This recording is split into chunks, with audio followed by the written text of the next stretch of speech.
boards, because education is everybody's business. Good afternoon. I'm Linda Schmid with the PBS station in Austin. We, along with 13 other PBS stations across Texas, are pleased to be a part of today's broadcast of Governor Ann Richards' address to the students and educators of Texas. This is the first time that a Texas governor has made a special address to students. Ann Richards was sworn in as the 44th governor of Texas at high noon today. Like most of her predecessors, she placed her left hand on the battered Sam Houston Bible as she took the oath of office, becoming the second woman governor in Texas history. The day began at Camp Mabry, headquarters of the Texas National Guard, with a prayer service in honor of the U.S. Armed Forces in the Persian Gulf. At 10 a.m., well-wishers joined the governor-elect at the Congress Avenue Bridge and walked with her to the south steps of the Capitol for the inaugural ceremony. Let's join the activities now at the governor's mansion. Hi, I'm DeJuan Jackson. I'm a junior at Talented and Gifted Magnet High School in Dallas, and I was invited here to serve on the Texas Inaugural Committee. Today, I'm honored to represent you and to serve as your moderator on this historic Governor's Education Address. Before we go live to Governor Richards, let me first tell you what I know about her. Back in 1933, way before video games or even television, Ann Richards was born in a small town near Waco. Ann loved to talk, and she was funny. As she found out later, those two gifts would take her all the way to the governor's mansion. She would have liked to have been a movie star, I'm sure. I've never heard her say that, but she just likes to entertain people. At Waco High, her talent for talk brought her top honors as a debater. She won the state championship in debate. She also caught the attention of her teachers. One time I sent two girls, Ann and another Waco girl, to the prestigious Southern Speech Association, and they entered debate and two other contests each, and they won the highest honors in all 5 contests. That gives you an idea of how effective she was. They sent her to the Girls' State Convention in Austin to learn about leadership in government. You could say Ann got her first taste of Texas politics at Girls' State, where she won a top office. From there, she went on to represent Texas at Girls' Nation in Washington, D.C.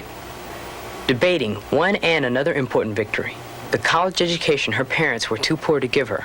She went to Baylor University on a debating scholarship. 4 years later, she was on the other side of the desk, teaching social studies to high school students. I used to teach school. Used to teach junior high school social studies. It was the hardest work that I have ever done. She took time off to teach her own kids about life. Then she put her own talents back to work in government. Ann learned the basics by helping out in campaigns and political offices. Then she tried it for herself. When she was elected state treasurer, Ann became the first woman in 50 years to hold a statewide office in Texas. I, Ann Richards, do solemnly swear. Her talent for talk was still getting her noticed, not just in Texas, but all over the United States. During her campaign for governor, Ann always said that education is the #1 priority as Texas prepares for the future, because Texas students are its future. Now, let's go live to the governor's mansion to hear from your new governor, Ann Richards. I'm so happy that you could join me for a little while today in this beautiful house. You know, there is a Spanish expression. It says, mi casa es su casa.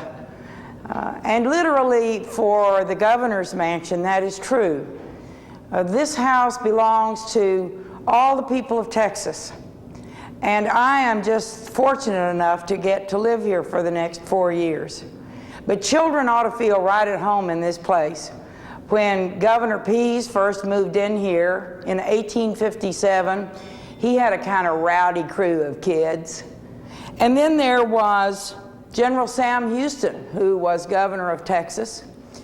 One time, one of his oldest boys locked the members of the Texas Senate in the chamber and hid the key. And I mean, no one could get that kid to tell them where the key was. And it took all kinds of threats. Well, you can imagine the carrying on until finally General, then Governor Sam Houston convinced him it would be in his best interest, and they unlocked the door and let the senators out. When they finally got out, Sam Houston said that his son had more control over the Texas Senate than he did. And Governor Jim Hogg had a big family. They too were, like most children, ran and shouted in these halls, and they particularly loved to slide down this banister. And Governor Hogg would say, "You kids are going to get hurt, don't slide down that banister." And of course they kept doing it. And finally one of them fell over the side and hit his chin on one of the steps, and there was lots of blood. And it made Governor Hogg so mad that he got a hammer and some tacks, and he put tacks all the way down this banister so his kids couldn't slide down it anymore. And you can still see the tack holes in that banister today where they were filled over. This is the entry hall to the house, and now I'm going to take you into what is one of the most important rooms, and that is the library of the governor's mansion. And this was a very special room to a lot of governors, and I've invited some friends to join me today in my first day in the house. And how are you, kids? Fine.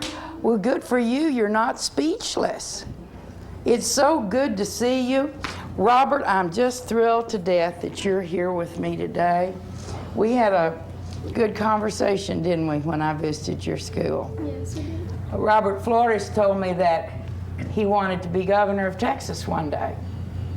And I told him that all he has to do is work hard enough, study, stay in school, and that one day he could be governor, and that when I was going to invite him to the governor's mansion, which shows you the first rule, Robert, is anytime you promise something, be sure and follow through. Let me tell you a little something about this room, this library.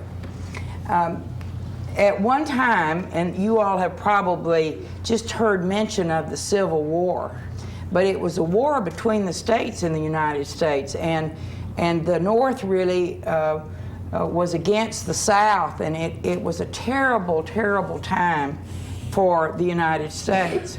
Abraham Lincoln was the governor, and the issue basically was one of slavery, whether or not people could own other people to do their work for them. And Sam Houston, who was the governor then, was very much against Texas getting out of the Union.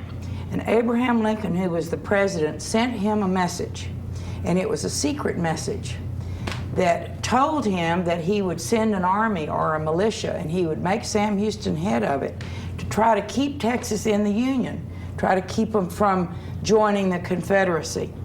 And Sam Houston called together a group of his friends in this very room, and he talked to them about how they felt about that proposal, and he realized that if he did what Lincoln suggested, it would mean that Texans were going to be fighting against each other. And he, Sam Houston, didn't want to be responsible for that, so he burned the message in this very fireplace. And above the fireplace, you see a picture of Stephen F. Austin. He was the father of Texas because he was the first to come to Texas and bring other people who wanted to move and live here. It's such a treat for me to get to see all of you. I know that some of you are the children of senators and state representatives, or your grandchildren of elected officials. And so you've had an opportunity probably to hear more about government than you ever want to hear. But if there's anything that I can say to you today, it is that you represent our future. I know it's very hard when you're young and you're carefree to think that one day you're going to be as big and white-haired as I am. And the interesting part is that you're going to be an adult a lot longer than you're going to be a child. And yet it's what you get to do in your childhood that will shape what you are as an adult. And that's why it's so important for you to stay in school. And I hope go on to college.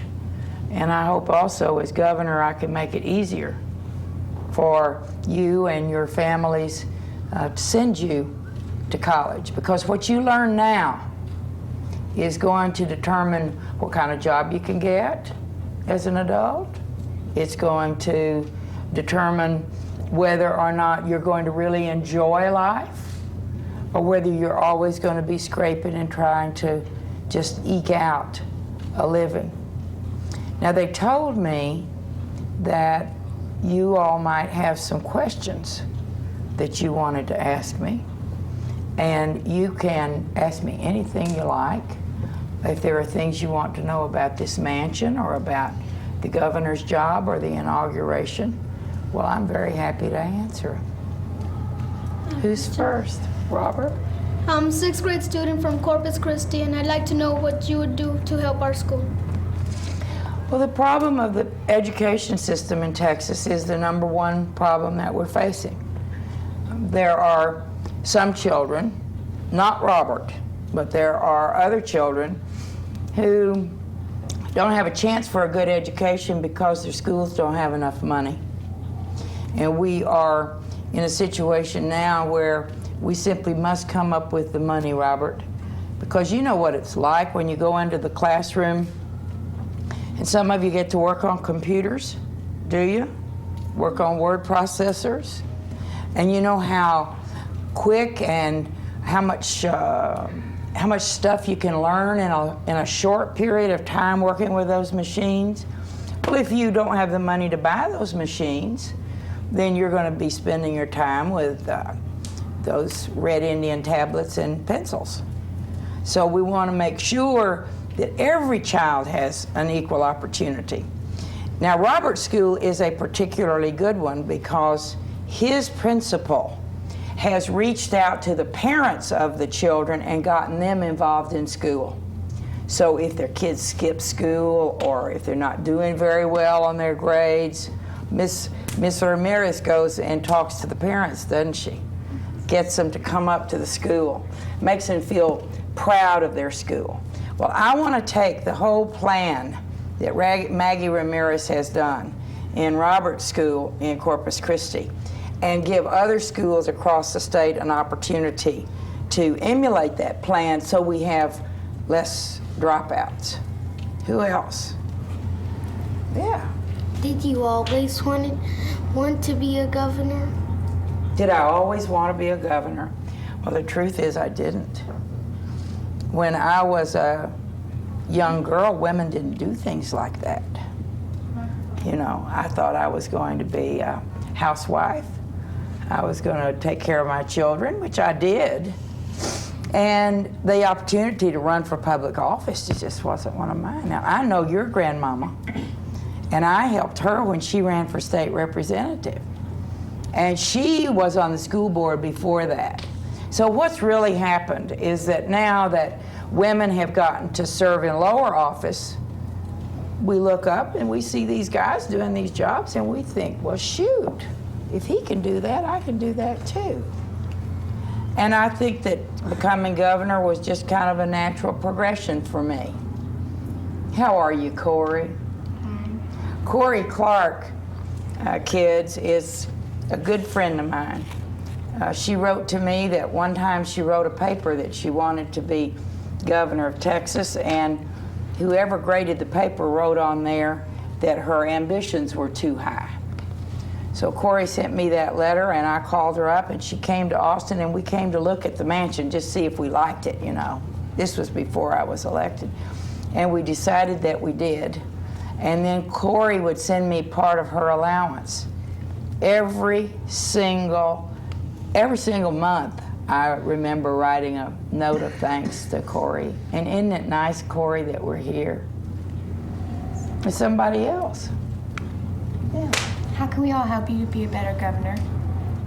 I think the biggest thing that you can do for me is to do something for your state. And that is be interested in government, stay in school, get an education, fill your head with lots of good knowledge because we're counting on you. We're counting on you for the future. And if you do that, you have done everything you can do.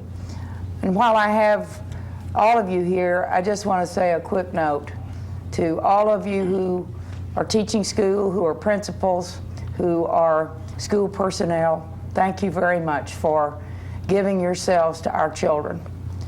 I hope during this next legislative session we're going to be able to make your life a little easier or a little bit better. I know that too often policies have been coming down from state government without even asking your advice.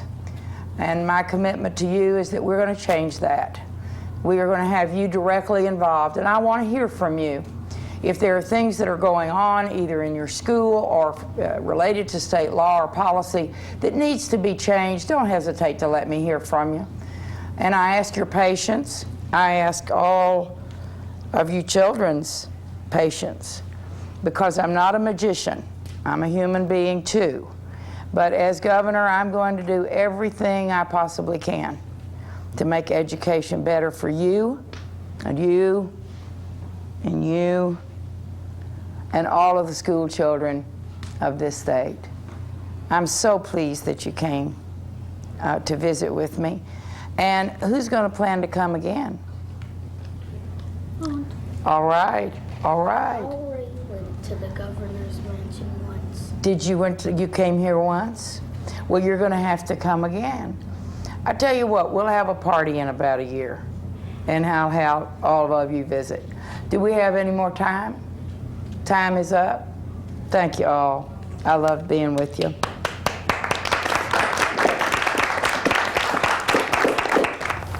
Thank you, Governor Richards. Now that we've heard from the governor, let's hear from you. Last month, we invited every school, grade K through 12, to produce a short video entitled Students Address to the Governor, and you did a great job. Even though you only had a week to put it together, we received more than 200 student videos. However, we can only run a few. If you've been watching the broadcast, you've already seen a few student videos. Now, let's see a few more.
On your Inauguration Day.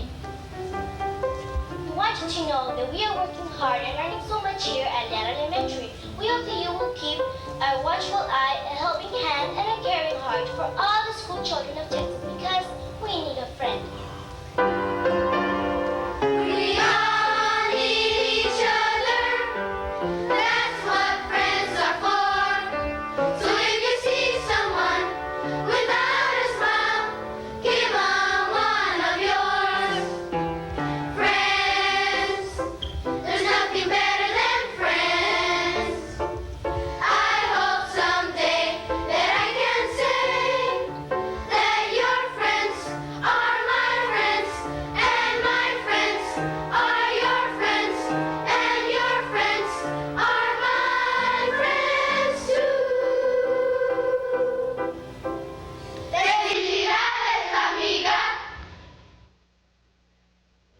Texas School for the Deaf salutes Ann Richards and the new Texas.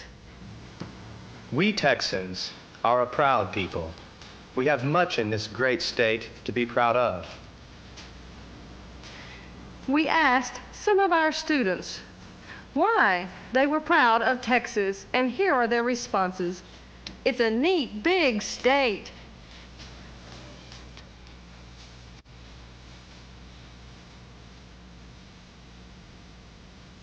Don't mess with Texas. Beautiful state flower.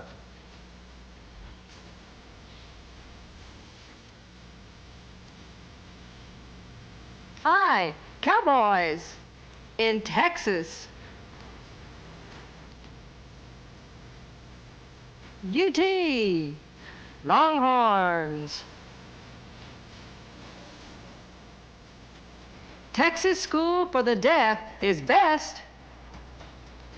But nothing is so great as our school.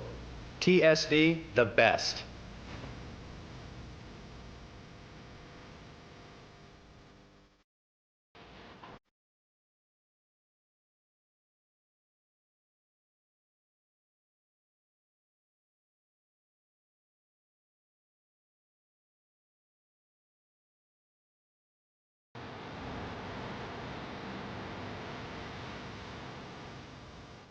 Texas School for the Deaf has been a national leader in deaf education for over 135 years. This proud tradition will continue as we build our new campus during the administration of Ann Richards. Today, we are proud to join in the salute to Ann Richards, The first woman governor of Texas in 56 years. Right. Thank you for supporting our deaf. Congratulations, Ann. I hope you continue to support TSD. I hope you do your best duty. You're sweet. Good luck. You're the best one. Congratulations, Ann. I'm proud of you. As representatives of the deaf community, we want to join hands with Ann Richards. To help create a new Texas. A new Texas? All right. Bye.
Congratulations, Governor Richards, and a warm welcome from T.N. Clark Elementary School in Portland, Texas.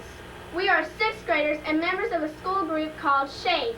The letters in our name stand for Students, Helping, and Doing. We work here on campus to help our fellow students and members of the community. Governor, we know you share our hope that our future will be made even brighter through the plans you have to improve funding for computer technology, science programs, and general educational services. We thank you in advance for your support. And speaking woman to woman, if there's anything you ever need that we can help you on, just let us know. Congratulations, Governor Richards. That's right. Your future will be bright if you study hard and listen to your teachers.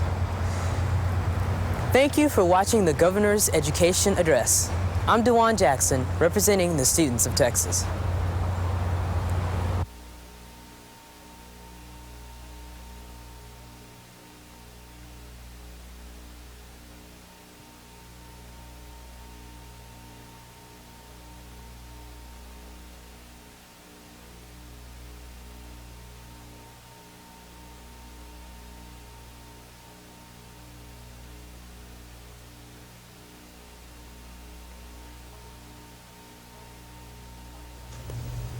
Today's live broadcast from the Governor's Mansion in Austin has been brought to you over the state's public television stations, in part by a grant from the Texas Association of School Boards, because education is everybody's business.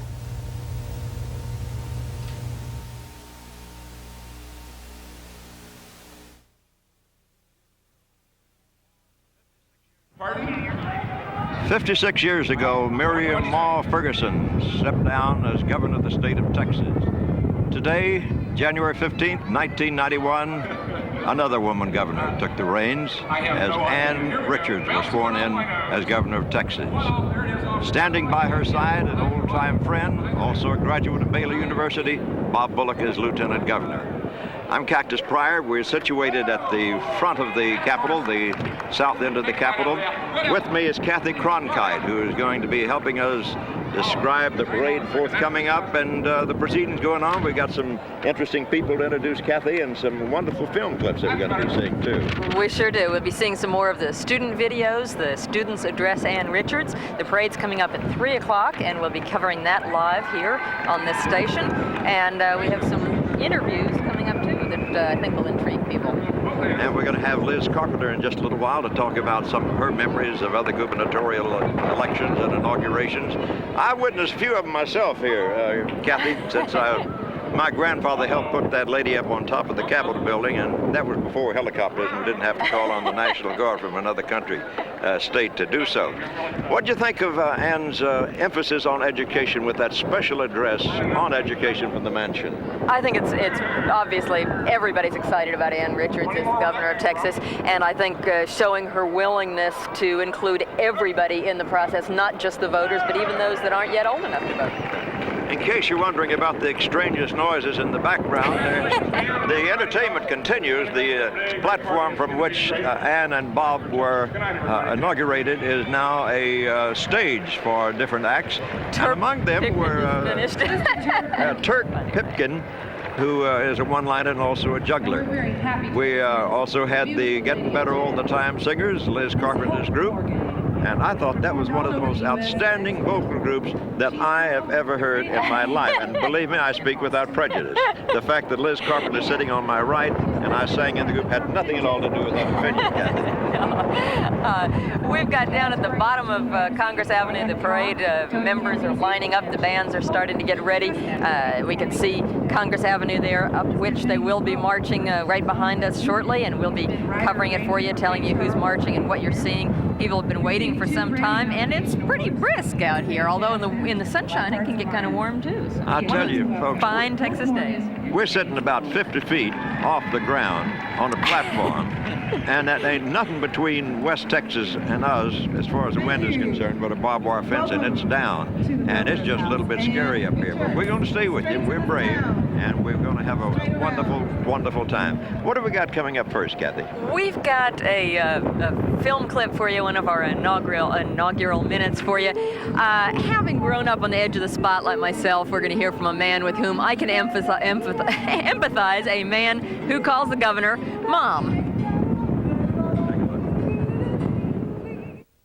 And it strikes me that it is really a big deal, even back in the treasurer's race, because aside of making history and aside of all that kind of thing, it really is very important who the state officials are.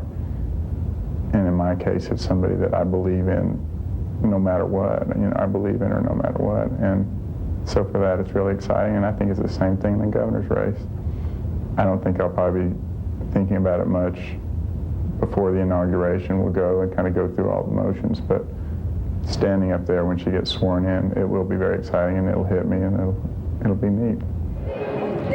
Kathy, the entertainment continues here from the south steps of the Capitol, and it has really run the gamut. Obviously, we got a jazz singer on now who knows what she's doing. I thought the gala last night, were you there? I wish I had been. It was one of the most fabulous shows that I've ever seen produced in the state of Texas. And in many ways, it said, this is Texas. And I especially like Ann's remarks at the, Governor Richards' remarks, Governor Ann's remarks at the end when she said, we're going to go for the show business dollar in Texas.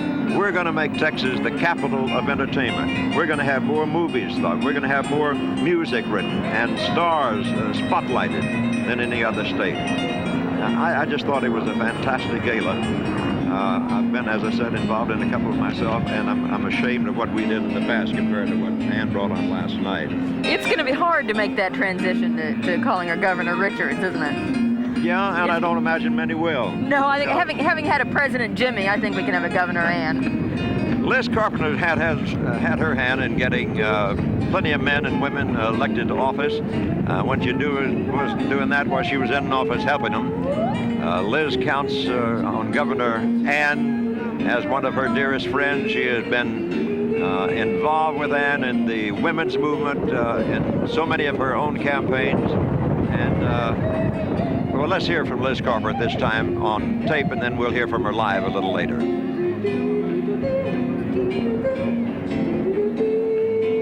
We're going to have that tape coming up in just a minute as we're here on the south steps of the Capitol. I want to encourage people, too, to come down and listen to this entertainment live. It's great. Got the tape coming up of Liz, and then we'll get to talk to her in person. Yeah.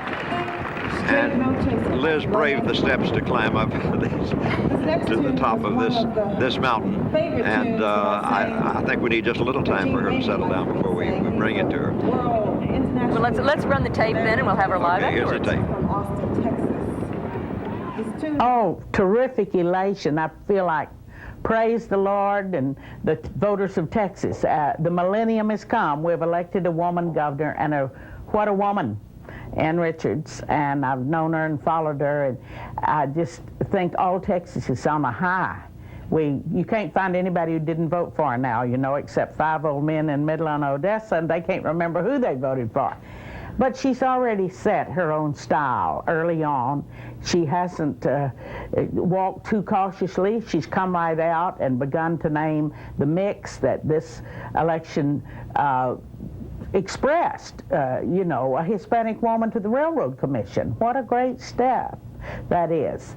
And Barbara Jordan as the conscience and the ethical counsel for Ann. And then that marvelous black minister to be on the University of Texas Board of Regents. It's been too long coming, and she's had the guts to make it happen. I get emotional about it because I just think that the whole state approves of it, and the whole state's been waiting for it, and no one has had the courage to do it before. But that's what Ann's election forecast by the very constituency that she created, and it's what she's doing, and she's going to be a great governor. We'll be talking to Liz Carpenter live up here on the platform in just a few minutes, but first, the call went out from Governor-elect, at that time Ann Richards, all over the state to the school children to send their messages to her. We've been seeing some of those messages today, and we've got a couple more of them coming up right now. MTV, watch out, these kids have talent.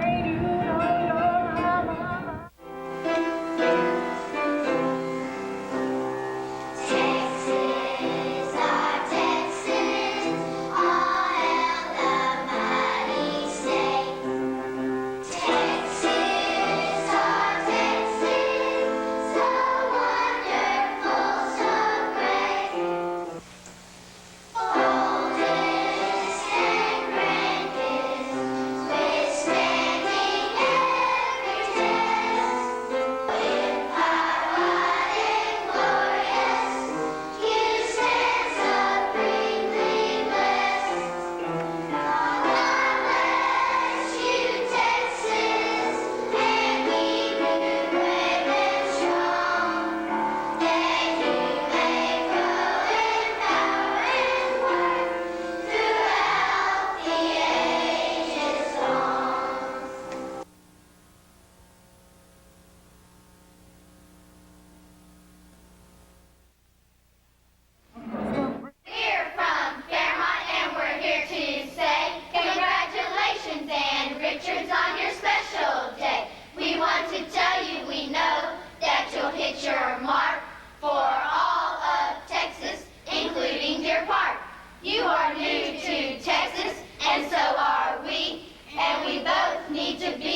can serve for our great Texas land. We will do our part to learn our great Texas past, while you're doing your part to make our great state last. We will take great pride, just as we know you do, and keep Texas looking just as good as new. We know our education fund is in a great bind, and the money may be hard for you to find. But we trust in you to do the best you can do to make tomorrow look bright and sparkling new. For we are the future from which this land will grow, and what we learn today is what you already know.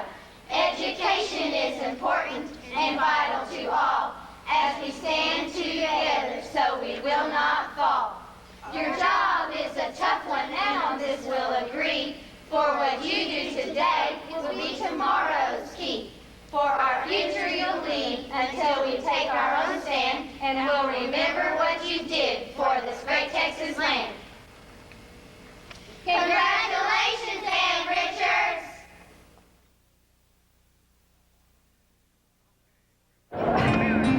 Okay, we're back in front of the magnificent Capitol. With us is Liz Carpenter live. Liz Carpenter, for the uninitiated, and I think everybody in Texas is initiated, Liz Carpenter. She was press secretary to Mrs. Lyndon B. Johnson in the White House, and has served her nation and her state in so many ways. Began as an excellent reporter, still is an excellent reporter, and in my opinion, Liz, you should have been the first female press secretary of the United States of America, but that's another story. Yes, let's don't go into it now. Cactus, I never had so much admiration for the broadcast business as today. If Ann Richards' platform is as shaky as the one we're sitting on and this Nightingale wind, you know, we don't have a chance. I feel like I'm about to be blown backwards. I'll hang on to you if you'll hang on to me, Liz. What a pleasure. Liz, you spend most of your life, if not in the capital of Washington, in this Capitol here.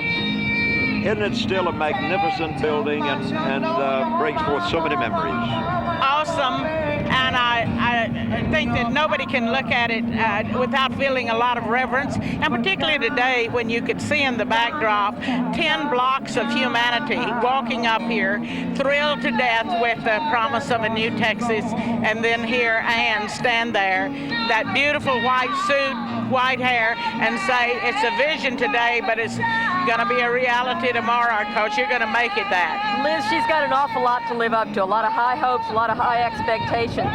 She did, but she called on people to do something about it, and I think that message got over to the Texas legislature right here. They know she's riding a very popular wave.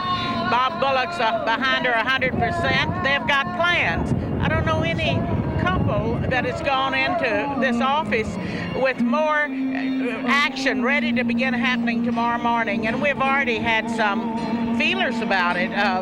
We've seen that she's already named a kind of the new mix in Texas.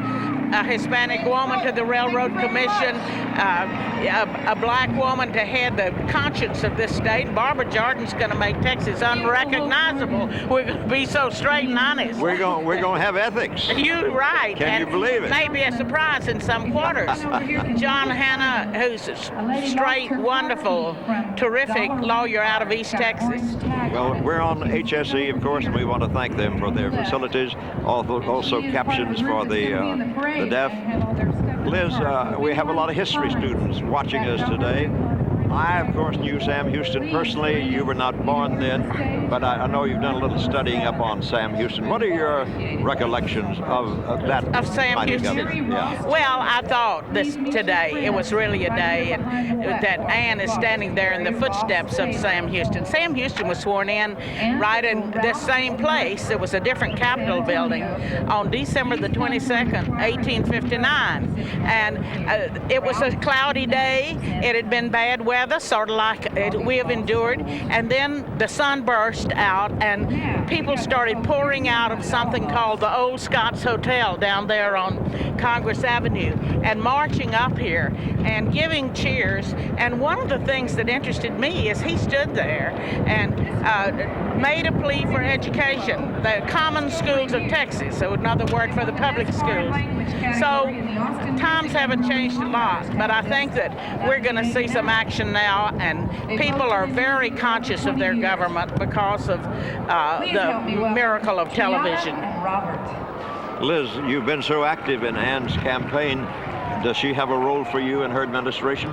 No, I'm just going to applaud, be there if I'm called to give an idea, or if I think of something that would work, I'm going to send notes there. But I had a great time in the campaign, and that really has been a pleasure to back women I believe in, and I certainly believe in Ann 100%.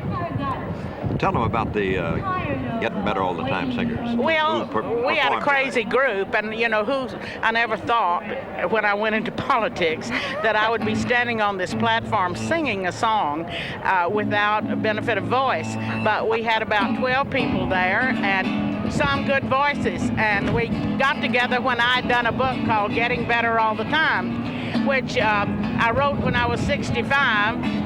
I'm now 70, and I want to write a sequel called I Lied, because there are few aches and pains that come to you at 70 that don't at 65. Anyway, they went with me all over East Texas, and we sold books, and they're a very spirited group of energetic 50 and upwards of people, and I've loved being in it. We get together when the moon's full, bay at it, require that everybody write some poetry or prose that means something, and we've gotten better. We have. Yeah, and I'm glad that you're there. I'm certainly glad when you're there, because you bring voice to it. Well, you have many memories of this building, as do I. And Kathy, I would imagine that a certain kinfolk of yours has a bit of memories too.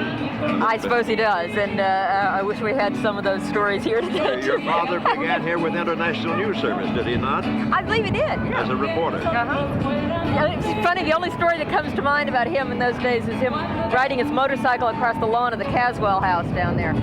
We won't go into that. No, they're still looking for him. Well, I understand that you have a memory of the lady on top of the building. Yes, is she a friend of yours? My grandfather actually did help put her up there, although I never knew my grandfather. He was dead before I was born. But no one really knows, and there is no historical record of how, in that primitive time, compared to now, they were able to get her up on top of the Capitol. She flew. Maybe so. And we flew into the Capitol this time. Yes, we did. But that's a good story. I've got some ancestors who were part of the state going back to before the Revolution, and some of them are hanging in there, and some of them are hanging out in other places, well, probably. Of course, your ancestors go back to Scotland, and it was the Scottish workmen who came over who cut the stone for this building from Scotland to show us how to do it. Well, they did a good job, because here it stands. Talk a little bit about Ann's sense of humor, because it has held her well instead. I don't know how anybody serves in politics without a sense of humor. It's your salvation, and it gives a perspective to, being not getting too self-important. And Ann has been writing lyrics for funny songs about politicians since she worked in the precincts of Dallas County, and she has a good performer herself. She loves to put on a Dolly Parton wig and do some spoofs. And as a matter of fact, that's true in all politics. Sam Houston loved to wear costumes. Did you know that? And was in a Shakespearean group around Nashville. And then, of course, Woodrow Wilson was a limerick writer at Princeton, and it was put on costumes. And so it's losing yourself, your awesome self, into spoofing things that helped you out. I thought today she showed she was very at one with the crowd when she remembered everybody that she should have, and how glad she was to be working with Bullock. Liz, we'd love you. Thank you, and I hope you're safe up here. I'm going to try to crawl down the ladder I just climbed to get back to Earth. We'll not put that on television. I'm grateful. Kathy, let's well, talk. to New Texas, and thank you. You bet. Thank you for being here with us. We have some young performers coming up, another one of our student videos from the Bower Bears. Go ahead and cry. Catch the Bower, pride and power. People said Bower's goals were just unreachable, but high team scores proved we were teachable. The Bower staff said, yes, you can do it. All you have to do is put your mind to it. Bower Magnet School has been awarded the Texas State Board of Education Certificate of Achievement in all areas of the TEAMS test for the last 4 years. Catch the Bower, pride and power. Academic excellence is our goal. To educate all is our role. With Governor and Richards at the wheel, Texas education will get a good deal. Catch the Bower, pride and power. Catch the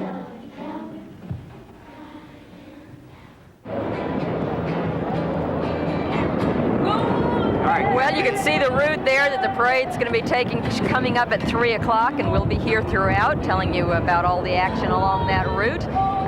We are here on the south side of the Capitol building, Cactus Pryor and I'm Kathy Cronkite on HSE. Cactus, of course I've been inside the Capitol, but I've never been way up in the top. Well, that's where that camera is. That's where they're taking that shot from. All right. Way up in the dome. There's a walkway around the dome at the very top, and you used to could go up into the dome. As a matter of fact, that's where I first got agoraphobia, fear of heights.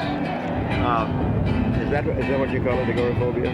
Agoraphobia, I don't know. Fear of heights, that's what I had. Because there's a winding stairway that takes you up, and you go out over the edge of the balconies, way up in the dome, and they also sadistically show you the knife of the painter who fell from the dome when he was painting the star, and his knife hit on this ledge, and you're going down, and well, it's just scary. It's like they've closed that now. This is about high enough up for me, Cactus. I don't think I'd want to go up there. I'm getting that same feeling now.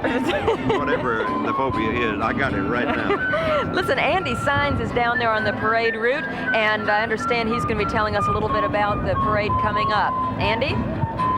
Well, Cactus and Kathy, we are on the corner of 10th and Congress, about 7 blocks away from the beginning of the parade. Now, I just got through coming from that area where all the bands are warming up, and I got a chance to talk to the Pecos and Hereford bands. Now, you may remember the story of these two bands from West Texas. It started out as a battle of the big bands, and then the story broke that actually there had been a scheduling error on a UIL competition for band.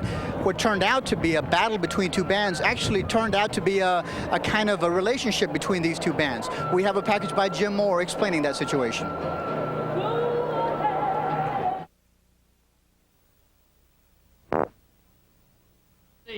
Much of the world could use some fine-tuning, but out in Pecos, they reached near-perfect pitch without playing a note. I was in the band hall when it took place, and in 39 years in the field of education, this is probably the most emotional, traumatic moment I have seen. The music of the Pecos High School Band is good, but the kids may be even better.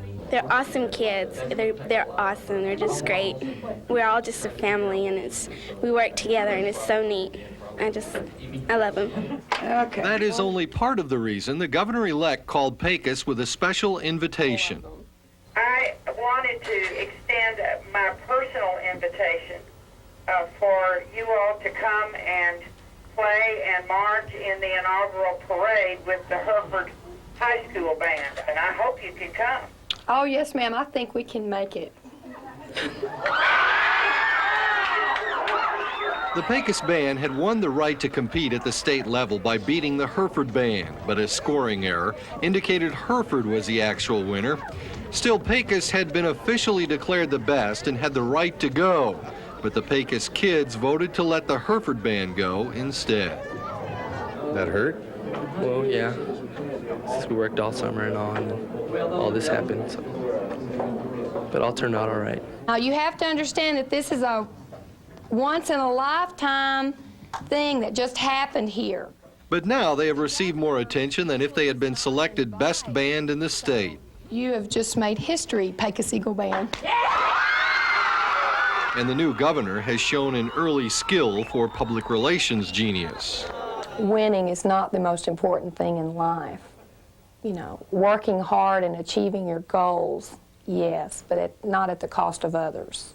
Those words make for a great band, but won't get anyone elected governor. Ann Richards may want a new Texas, but it is some of the traditional values of the Old West that have brought all this attention here to Pecos.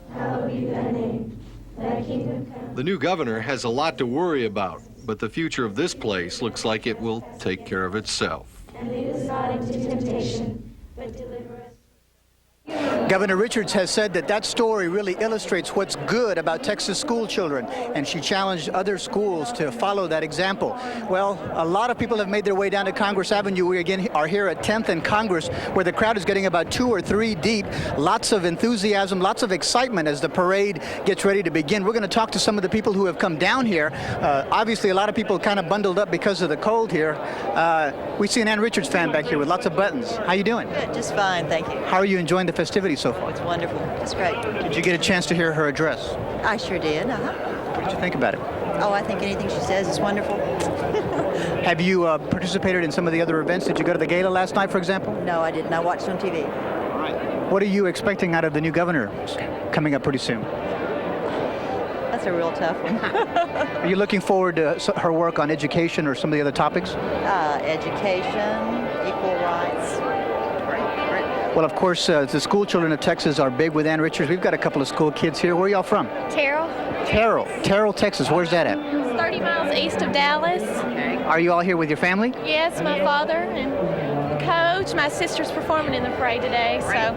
She played an instrument, or? No, she's in the drill team.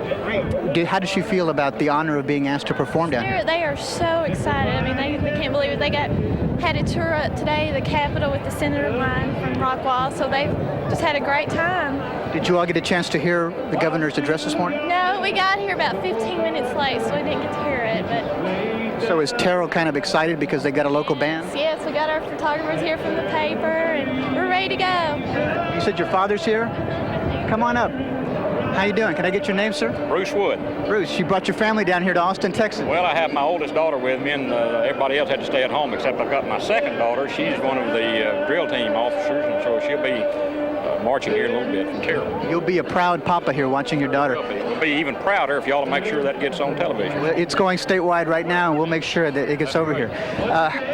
Terrell kind of excited because they've got a local band down here in Austin performing for the inauguration? We're very proud of our kids. Our drill team is here as well, and this is the second inaugural parade that our band and drill team has been to. Well, the band came 4 years ago for Governor Clement's parade, and they're here again now for this parade, and it's kind of a once-in-a-lifetime experience for our kids. And tremendous weather, and they got to witness the inaugural address, and so it's a once-in-a-lifetime event for our kids. One of the things that was special about this inauguration is they wanted everybody to be able to participate, and so they made that a point. Do you see, it feels like I can feel the excitement down here from the people that are participating in it. I was here 4 years ago for that event, and then back again this time to watch our kids, and the electricity is different in the air this time. I think there's more excitement, and of course it's been a good day weather-wise, and that contributes to it as well. And so I think everybody has just a real good attitude about the change that we're fixing to see in Texas. And Governor Clements did a fine job, obviously, but we're ready for a change. And I work for the school, and obviously I'm really excited about what Governor Richards has said she's going to do for education, and I think we'll see some good things coming from this new administration. They say that the image of Texas will change. One of the first things that changes is that we do have a female governor. I see maybe your daughters could be governor one day, huh? I hope she does. Great. We'll throw it back to Kathy and to Cactus back at this main stage. Thank you, Andy. We appreciate it. Down here on the south steps of the Capitol, they have a stage set up entertaining the people, and Austin's unofficial troubadour, Bobby Bridger's performing his Heal in the Wisdom right now. I hope we can go to that. Bobby Bridger is a relative. His ancestor was the famous mountain man, Jim Bridger, who discovered Great Salt Lake and also took Lewis and Clark across the mountains. And Bobby has carried on the tradition of his great-great-uncle, I think he was. Fletcher Clark is performing with him on mandolin today.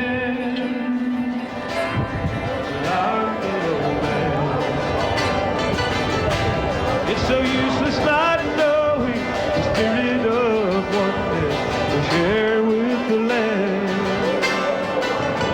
She sings, there is a reason, there is a right, there is a season, there is a time, there is a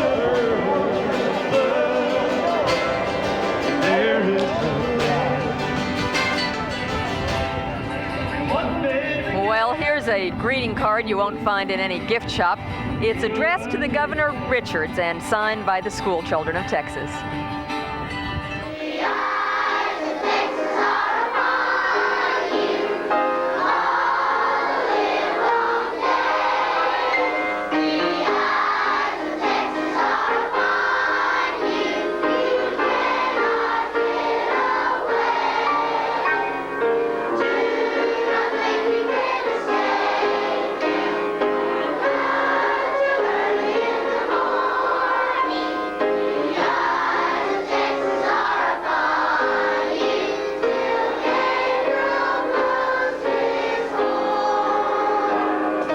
We're some Valley View Cardinals, and we'd like to say, congratulations, Governor Richards! Check back with us for an update on what Governor Richards has done during her terms of office. Look to the east! Look to the west! Look to the east! You'll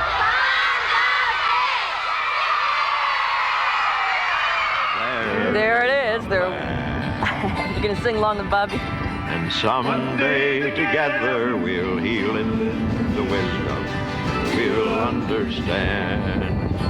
Everybody in Austin knows that song. Everybody everywhere should know that song. It's a good song. You know, Ann, as you look around, it's just like a microcosm of what's good in Texas. The cowboys, the ladies, the Indians, people from all backgrounds, all races. Kids wrestling on the lawn, dogs drinking out of the fountain. It's wonderful. We've got the parade coming up in just a few minutes. Of course, behind us, it'll be coming right up Congress Avenue behind us there. And Cactus Pryor, myself, I'm Kathy Cronkite. We'll be here with you. Virginia Whitten is a longtime public school librarian and has been one of Governor Richards' closest personal friends for more than 30 years. As Mrs. Whitten explains in this inaugural spotlight, the election of Ann Richards as governor has affected folks across the state. I opened the mail and deposited the checks, and people wrote from all over the country. Many of whom had seen her on television at the Democratic National Convention. Others had just heard about her or read about her or read her book. And they would send small contributions or just write letters, and they'd say, this is the first time I've ever written to a political candidate, or this is the first time I've ever given money to a political candidate. And it was soon evident to me that here was a level of support, emotional support for this candidate that we rarely see. I think not since John Kennedy's election have people held more hope that some good change will occur. And I encounter it everywhere. You know, Cactus, it's the first time a governor has designated an official archivist, and that's Ms. Whitten. It's her job to collect memorabilia from today. And people who have seen your or my office might think you and I should have been chosen for that job. I am a historic marker. We are just about ready to start the parade. The bands are gathering and tuning up, and I hope they're warmly dressed, although I imagine they'll work up a little bit of an exercise coming up Congress Avenue there. Yeah, and what a perspective we have for the camera, looking straight down the avenue. We do indeed, and Andy Sines and Darlene Lewis will be along the parade route to keep us posted on what's happening, and we'll be up here looking down on it and letting you know what's going by here on HSE. The whole afternoon, the whole day's programming on HSE is closed captioned for the hearing impaired, and Cactus Pryor and I will be up here with you all afternoon. People have been waiting, of course, as they do with parades most of the day. A lot of kids, a lot of flag waving, and doesn't Congress Avenue look pretty? It's a beautiful avenue. It's a beautiful entrance to the Capitol. You know, at one time, Kathy, the Capitol was the dominant structure in downtown Austin, and there was nothing to interfere with the view. Unfortunately, there have been buildings erected taller than the Capitol, obstructing the view, but the legislature, in all of its legislative wisdom, has now designated passages so that there will always be viewing passages of the Capitol from certain directions. I hope it's not too partisan to say I hope they'll do the same somewhere along the line for St. Ed's. I hate that. I love that view of St. Ed's across the river up on the hill there. Which will forever be known as where the Dallas Cowboys practice when they're not playing football. Let's see, keep things in perspective. Oh, look at the little kids. I love a parade. I've been thinking that all morning, Cactus. I really do. Are there any more words to that? Yes, there are. Does anybody but you won't know get them from me. Okay, that's looking right down the avenue, looking south toward the Colorado River, and right about there on the right, the first big building on the right, that's where my dad used to have a motion picture theater. Yeah, I've heard about that. Last night when we were young. The parade will be starting at 3rd and Congress, I understand, and working its way up towards the Capitol, and all those folks along the route have got their seats and their cameras and their flags to wave, and I guess they're ready for it. We do, as you said earlier, Cactus, we've got such a nice mix of folks here on the Capitol grounds and along the parade route, and it does just exemplify the Ann Richards, Texas to come, bring everybody into the process. Did you march in the parade this morning, the march? No, we were trying to make it to the walk, and our usual good planning missed, but... I parked my car in a different time zone because there were lots of people in Austin. They sent out 100,000 invitations on reprocessed paper. Recycled paper, the first time that's been done, and again, sending a symbol of some of the things that will be important to Ann Richards and to Texas to recycle and conserve our natural resources, something that our re-elected land commissioner Gary Morrow, I know, has been very strong on throughout his tenure, and I imagine that will carry forward into the next few years. Oh, doesn't that look pretty? Well, you know, when Ann was elected, when the final vote came in, she said, Texas is back in the hands of the people. Actually, I believe it was Barbara Jordan who coined that expression that evening, and how appropriate that it would come from Barbara Jordan. And then Ann said, we're all going to hold hands, and we're going to walk together up to the Capitol, symbolic of the togetherness, people of all backgrounds holding hands and walking up the avenue, and that's what happened. Former Attorney General Jim Maddox there. Yeah. They're friends again after the campaign. I thought it was interesting that Governor Mark White was here today. He was supposed to be bird hunting in England. Yeah, last I'd heard he was going to go ahead and go, but he changed his mind, huh? And I think we ought to tip the hat to Governor Clements, because I understand that the transference of power went as smoothly as it could be, and everything was as cooperative as it could be. Governor Richards has left the mansion, where she'll be making her home for the next few years. She's on her way to take her position in the lineup of the parade. She will, of course, be right near the head of the parade, after the police escort, color guard, and some other honorary parade marshals. Keep waving your own-handed. Volunteers were up late, I understand, the other night, tying yellow ribbons around all the small Texas flags to be handed out along the route to symbolize our keeping in our hearts and memories the forces in Operation Desert Shield. Incidentally, Anne and her staff had prepared 2 inaugural addresses. One was the one she delivered. The other was in case hostilities had broken out in Operation Desert Shield. Thank goodness that one was not used. It still will be, I would imagine, an historic document for the archives of the state of Texas. Here's an example of one of the T-shirts being sold along the route. That's a pretty snazzy one.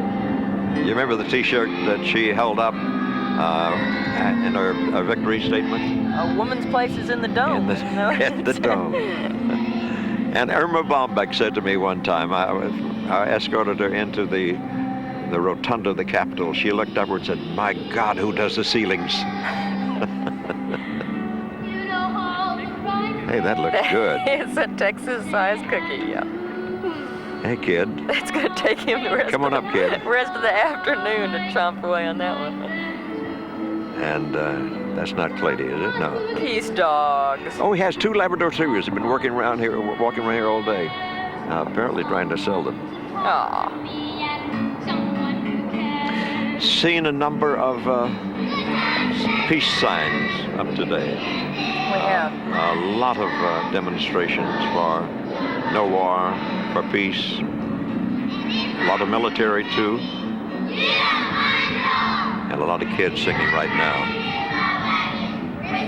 We've got the kids that were singing along the parade route reflected here on the south side of the Capitol in a children's performing group called Velveteen Rabbit, performing for us all in different costumes.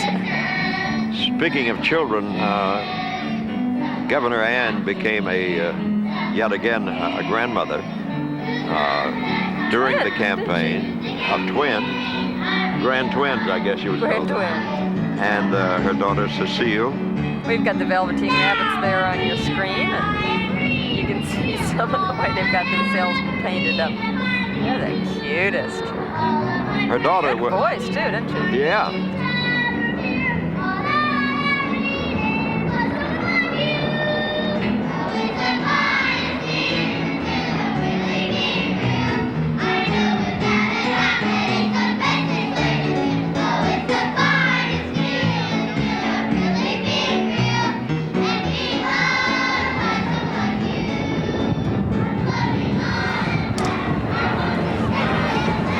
Cotton candy.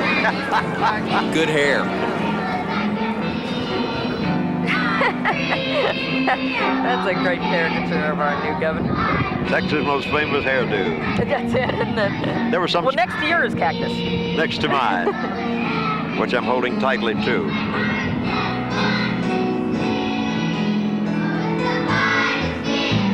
It just reminds me of watching more of the Velveteen Rabbit children's performing group there.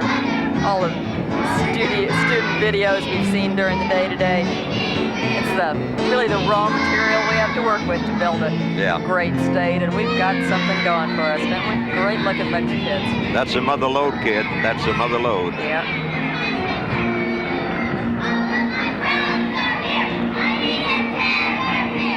I was telling you about her daughter Cecile giving birth to twins during the campaign, and well, it was after the campaign, I guess, and she asked for time off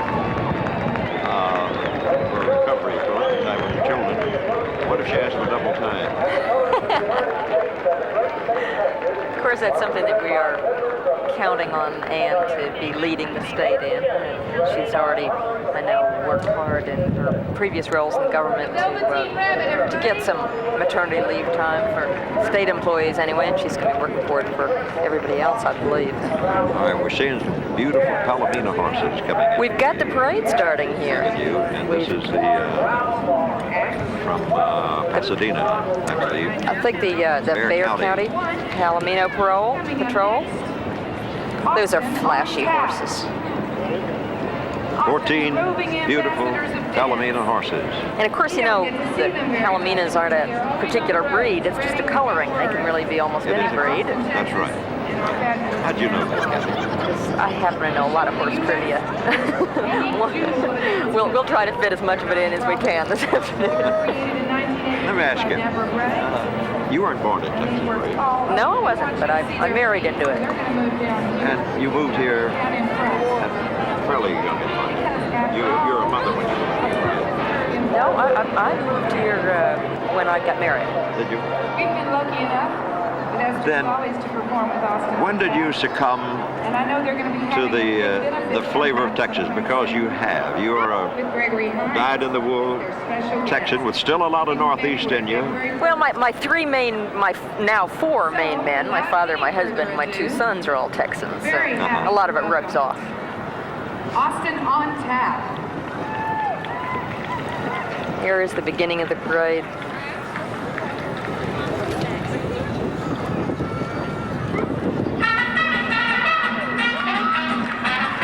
There's a color guard, all service color guard, 8 persons, and I might say it's a unisex color guard.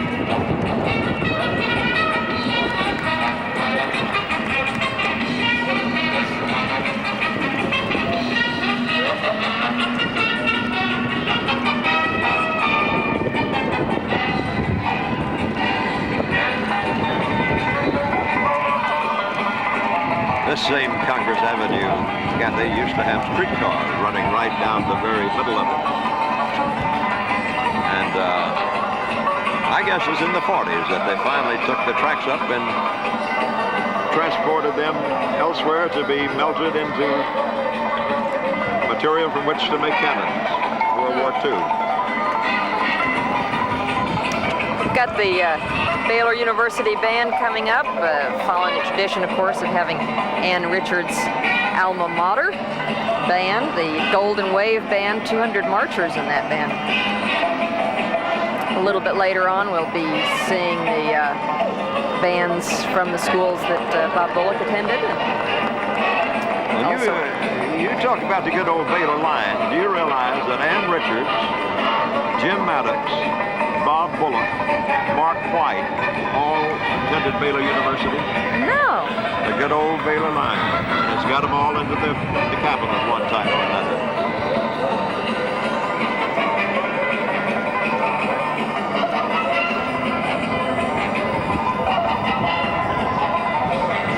This is the Austin on Taps. This is a fantastic organization of women. Most of them are housewives, and they go all over the nation entertaining with their special brand of tap dancing. And there are few better than them, very few better. The Rockettes of Austin. And there's Ann Richards arriving in style, horse-drawn Surrey.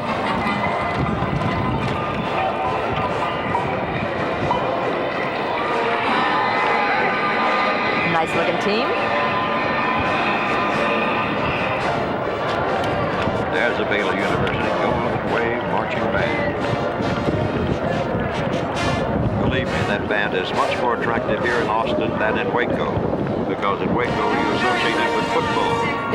We usually don't do too well. The University of Texas doesn't do too well in Waco. This year being an exception. Who have been working very hard for Ann. They came especially in for this morning's breakfast prayer meeting at Camp Mabry. There's a shot. They sang at prayer breakfast. They wowed us at Juneteenth. I have often walked down that street before, They have an album out. but I've never seen so many feet before. Backup vocalist with Matthew Wood's latest album, Chris Brubeck, and they're part of Reverend James Cleveland's Gospel Music Workshop of America. Please help me welcome the interdenominational youth choir from Cactus, Texas.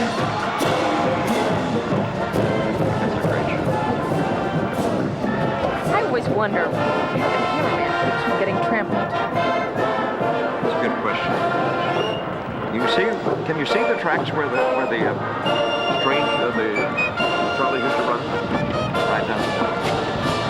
And here comes the governor. Nice looking.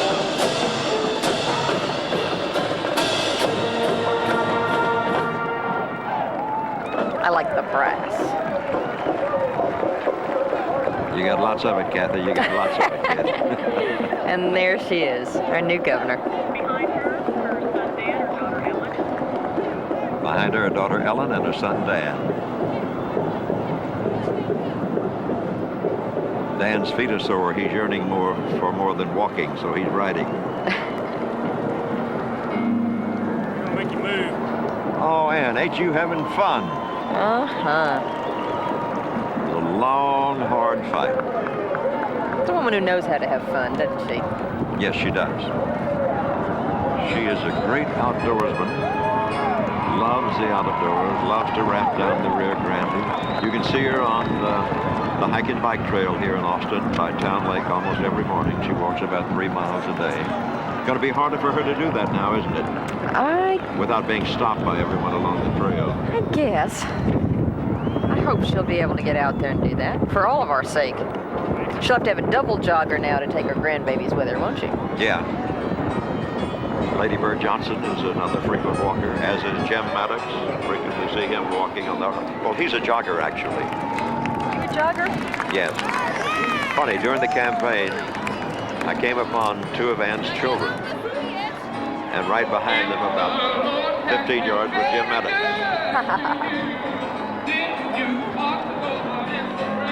Running behind her?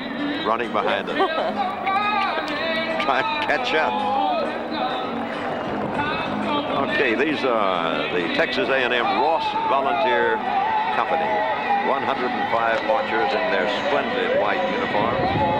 They're the official honor guard for the governor of the state of Texas, and upperclassmen. And their code obligates them to uphold the words of Lawrence Sullivan Ross, a soldier, a statesman, and a knightly gentleman. I cannot recall an inauguration when they were not here, participating in it. Seems like every inauguration they're here. Well, they should be. Great organization. The oldest student organization in Texas A&M and in the state. You know, it's windy, but it's a beautiful day. And it seems to me, Kathy, that for generations, all of the inaugurations were held in very cold weather.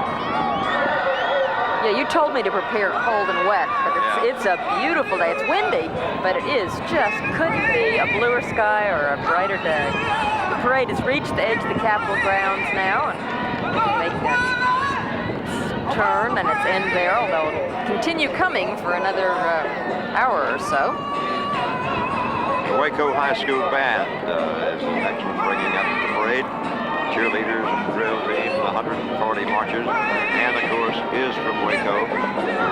That's where she went to school, and Lakewood, wasn't it? I believe she went to Waco. Yeah, but in Waco, I think it was Lakewood or Lakeland. It's the Scarlet Line drill team. I don't know, the drummer's from Yamaha.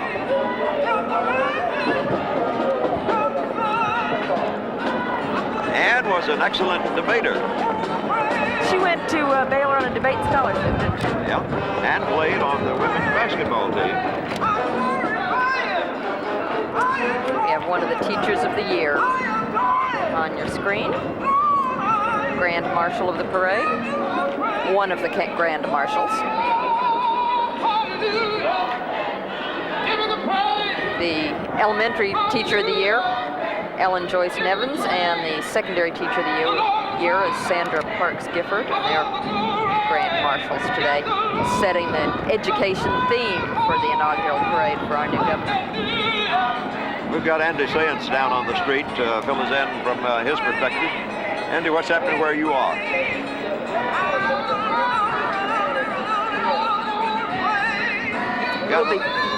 Somewhere he's down there. We'll be getting to Andy.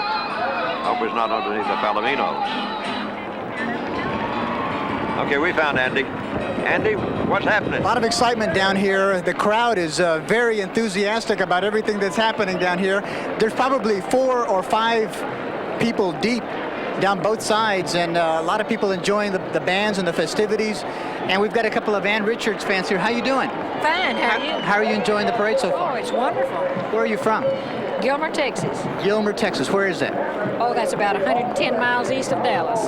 That's a long way to come down for a parade and for an inauguration. Sure. Are you enjoying it so far? Oh, wonderful. Did you get a chance to hear her address this morning? Yes. What'd you think about it? Oh, I thought it was great. She touched all the important parts. Why would you come all this way to see Miss Ann Richards? Were you a supporter of hers? Well, certainly I am. What do you think that Miss Richards will do for the image of Texas? You know, this is the first time we've had a woman governor in several decades. Oh, I think she'll improve it greatly. She's efficient, she's professional, and she means business. She also highlights her work in education is very important. Do you agree with that? Yes, I do. You think she'll do good for the school children of Texas? Pardon? You think she'll do well for the school children of Texas? Yes, I do. Great, great. Did you bring some family members with you? My husband. Great, great. Are you looking for somebody special in this parade, or are you just enjoying all of it? Well, all of it's special.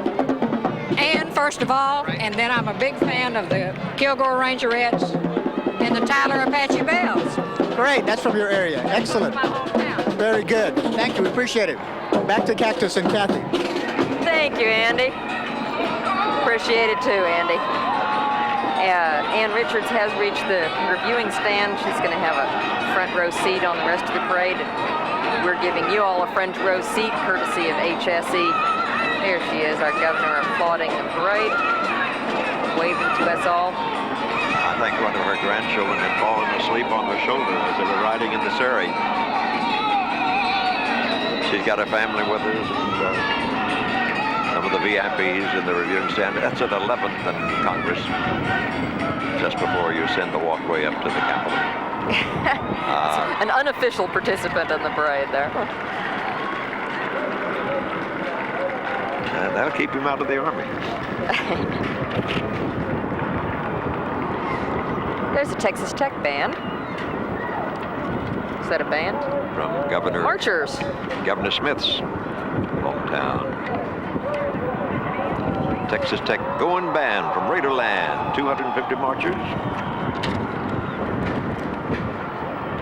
And I noticed that Governor Preston Smith was here today, along with Governor Briscoe and Janey. Yeah. I guess they invite all the past governors. Do you know how many of them happen to attend this year? No, I don't. I do remember seeing, I did not see Conley. Did see Briscoe, did see Smith. And Governor Hobby came up to me and said, there are some compensations for leaving office. And I said, what do you mean by that? He said, now you get to make a crack to somebody else. He's a nice person and will be sorely missed, but high honors are being raised already upon Bob Bullock, his successor. You know, it is Bullock's parade too. It is Bullock's inauguration, the lieutenant governor. And there he is now with his team of white horses. Lieutenant Governor Bob Bullock. And his wife, Jan. The ground is literally shaking from all this marching music in here. They say that Congress Avenue is now 2 feet lower than when this all started. All of these bands and all After of the these horses get finished, it may be a few inches higher than that, though. Da da da da da da da da. Recognize that? La Virgen de la Macarena, the bullfighter song. That's Texas Tech's Matador song.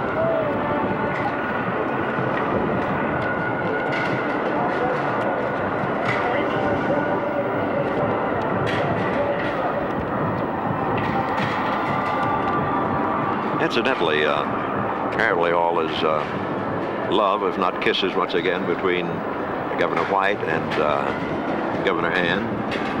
They had the Senators' Ladies' Night before the legislature began the other night. They both attended, and Governor White made it a point to come over and publicly shake hands with Ann, which is in vogue right now. The Hillsborough High School Golden Eagle Band. That ain't far from Waco, just up the road a piece. No, and that was where Bob Bullock went to school, Hillsborough. the very heart of Texas is very represented here in Austin with this regime. Waco, Hillsboro, Austin.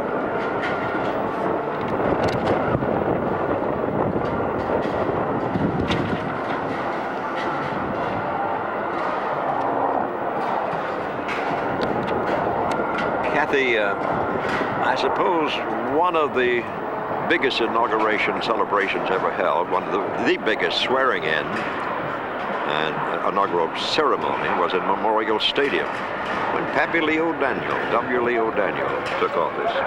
He decided to have his in Memorial Stadium and 50,000 people attended. That must have been one of the few times that the inauguration did not take place here at the Capitol.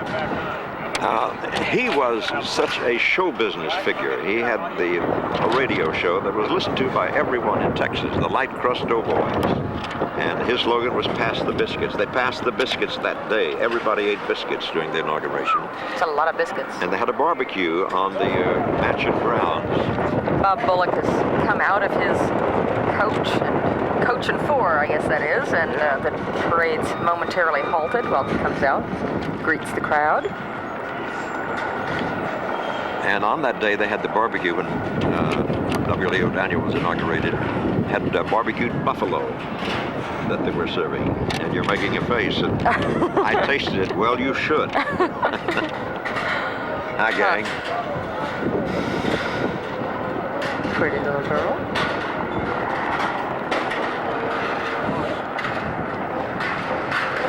Yeah, Pappy Leo Daniel. He was very popular governor. Or white. He's a colorful figure. Very colorful. Given to reciting poetry, much of it his own. Any good? Given to reciting poetry, much of it his own. All right, we have another band here. That'd be the Hillsboro High School opening band. We got lots of bands here. And there they are, Jason Williams and Joe Sears from Greater Tuna. Isn't that wonderful? They got to ride in the parade. Yeah. One of the highlights of Texas arts, I guess, or perhaps lowlights of Texas arts, I'm not sure. Certainly brought a lot of attention to our state with their Greater Tuna characters. Is that Morales? Honorable Dan Morales, Attorney General of Texas. Who was swept in to provide Texas for the first time since Kevin Allred, a truly progressive slate of public officials. That's been a long time. Fighting Aggie there. Now passing in review is the Honorable Attorney General of Texas, Dan Morales. She always laughs at the Aggie band. What a great band. 275 marches. I don't care where you went to school, you can't help but thrill when you hear that. It's the largest military marching band and considered the first and foremost. Sounds pretty good.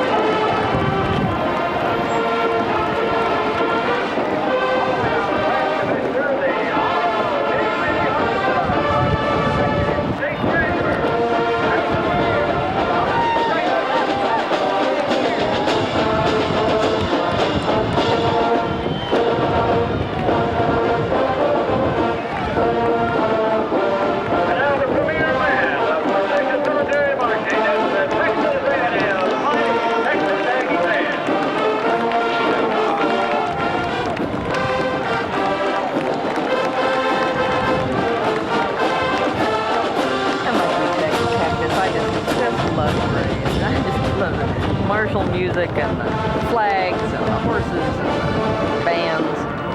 Little John Philip Sousa will take me a long way. Beautiful camera shots we're getting. For you folks watching on HSE, hope you're enjoying it as much as Kathy and I are. The entire day's programming on HSE is closed captioned for the hearing impaired.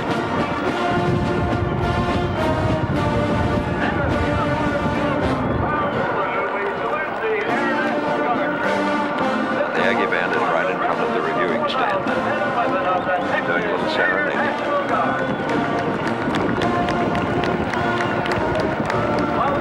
Why do they play Go Tell Aunt Rhody? You know what the tradition is of them playing that particular piece of music, Go Tell Aunt Rhody, is what I always thought it was. But I'm probably showing my extreme ignorance. like the Eyes of Texas, a tune is called. Ah.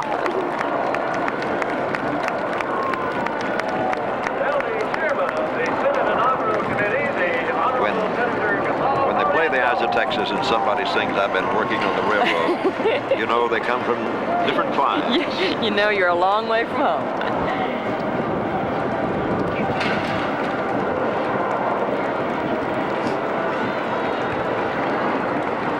We watched all of the videos, and I think over 300 of them were sent in from school classes all over the state of Texas.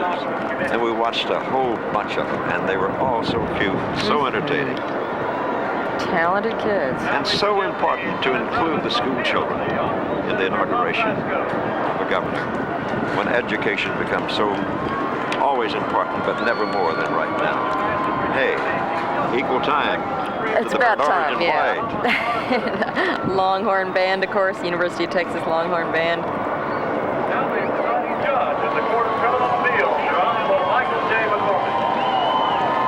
The show band of the Southwest. And now, ladies and gentlemen, the 300 members, 30 flags, 25 percussion instruments, and 250 members.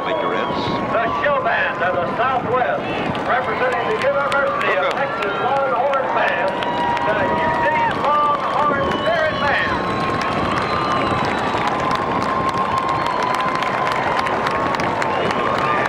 Very much into attending athletic events here in Austin, with featuring the University of Texas, different athletic teams. She invited the Lady Longhorns to come march, didn't she? Yeah.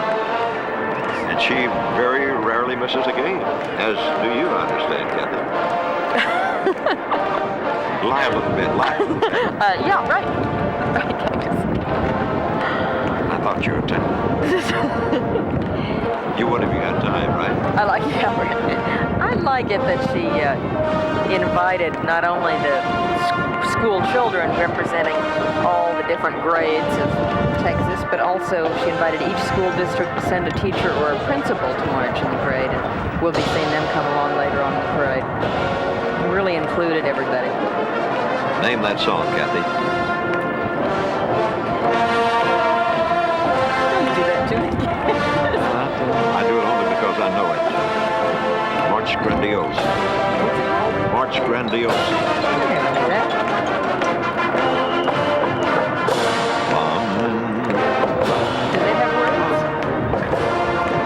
March Grandiose.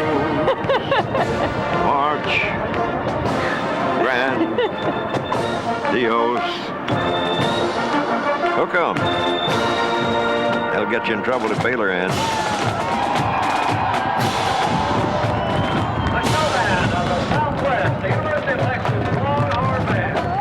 And suit, coat, Texas mohair, designed by a fashion professor at Texas Women's University. And here he comes. 100 gallons, I bet. He was at the gala last night. That's what Frank Dobie used to say about some of the cowboys. They all had no cows. I wonder what he'd think about Ann Richards as governor. He'd like her because he was so much for education himself. And he believed in a classical education, as does There's Bob Kruger. New member of the Railroad Commission, and his wife, mother of his child, of their child. Now passing in review in the red convertible, the Honorable Bob Kruger of the Texas Railroad Commission. Well, I do, ma'am. Don't look now, but there's a hat and boots followed you. I would too.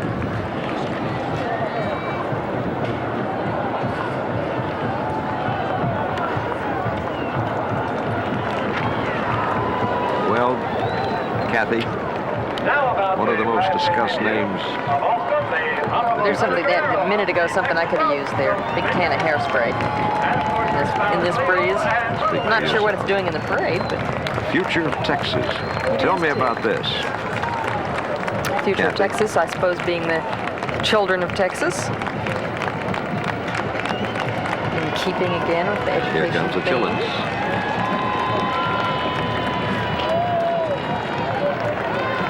I wonder which group that is. I don't know, but they She's invited 2 kindergartens, 2 first grades, 2 second grades, and so on up through 12th grade. One from the Central Texas, generally Austin area, and one from elsewhere in the state, paired together. I guess that's so that out-of-towners don't get lost coming up Congress Avenue. Yeah. Oh, there's a face. There's a smile.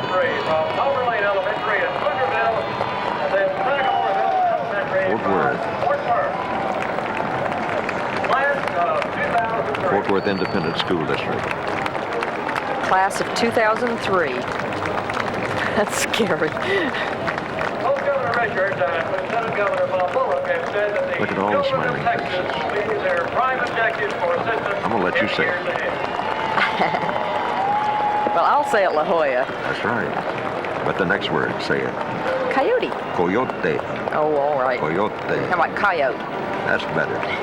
That's more Texas anyway. It's the Fighting Coyote Marching Band. 150 of them. Yeah, they sent in one of the student videos. And a very good one. Marching band, the Fighting Coyote Marching Band. And it gave us all an education in pronouncing La Jolla correctly.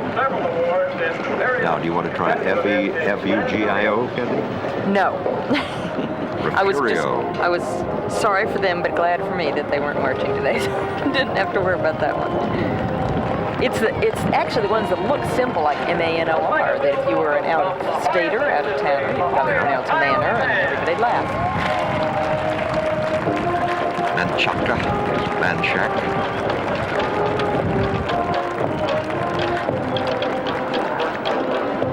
This is a La Jolla band that machine. The La Jollas are playing with much joy. Nice flag work. Lots of helicopters, airplanes running around, taking pictures. Bird's eye view. Governor Clements, the outgoing governor, traditionally leaves a biblical passage open on the table for the incoming governor. What do you think Governor Clements left? I don't know, do you? Forgive them, for they know not what they do? I think not. I think probably something about the work is yet done. I would love to know. It'd be interesting, wouldn't it, to go back through history and see the different passages that have been left.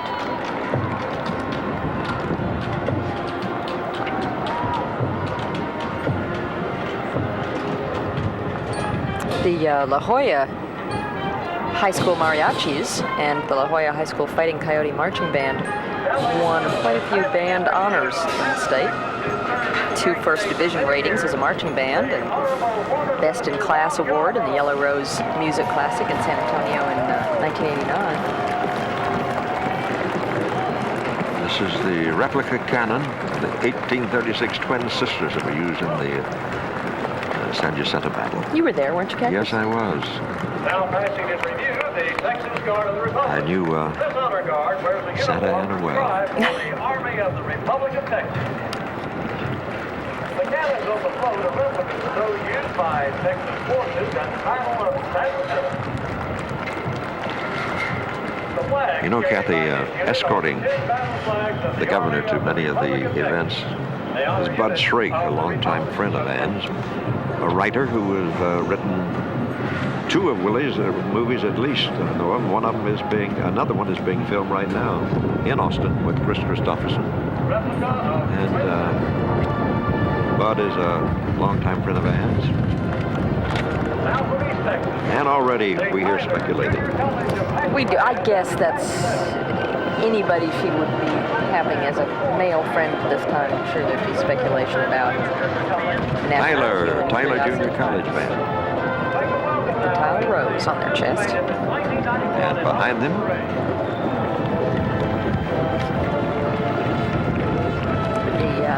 the Tyler Junior College Apache Bells, it looks like to me. The Apache Bells, yeah. They've been a group, well, not these exact same women, but there has been such a group since 1947. Texas tradition, entertaining audiences across the state and around the world. Yeah, they have marched in presidential inaugurations and have the Kilgore Rangerettes. And part of the gala last night.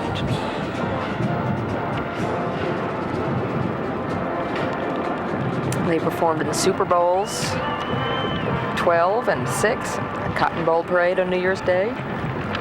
They appeared at Carnival in Nice, France.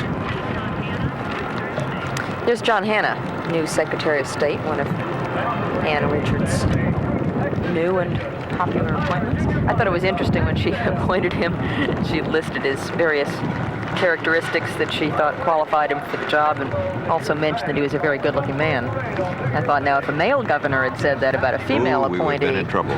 Wouldn't we, though? I guess it'll be all right for me to say now that we got an awful good-looking governor. That's right. With that preface. Only with that preface. Alice Independent School District, the future of Texas. Down South Texas, not far from Corpus Christi, not far from Kingsville, on the way to Falfurrias, on to Raymondville, Harlingen, McAllen, Weslaco. The Pecos Eagles. Tell that story about Pecos and Hereford. It's been told before, but it bears repeating. Story of the day, and I imagine it'll go down in history as one of the inaugural trivia. The Pecos and Hereford bands were the first bands that Ann called up and asked to be in this parade to honor them for their good sportsmanship. They were in a band competition earlier in the year, and the Pecos band was informed that it had won the competition. But in fact, after going back and checking the tally, the judges discovered that the Hereford band had actually more points. Since they'd already awarded it to Pecos, Pecos was to go on to the next level of competition, but the kids in the Pecos band chose to back out and allow Hereford to have that honor that they had won. And in return, the Hereford band wore the Pecos school colors on ribbons as they marched in the competition. And both bands are performing together in a joint performance today in the inaugural parade. And Richards called them and asked them if they'd do that, and I think it's a beautiful tribute to the true spirit of competition and the true spirit of the school children of Texas.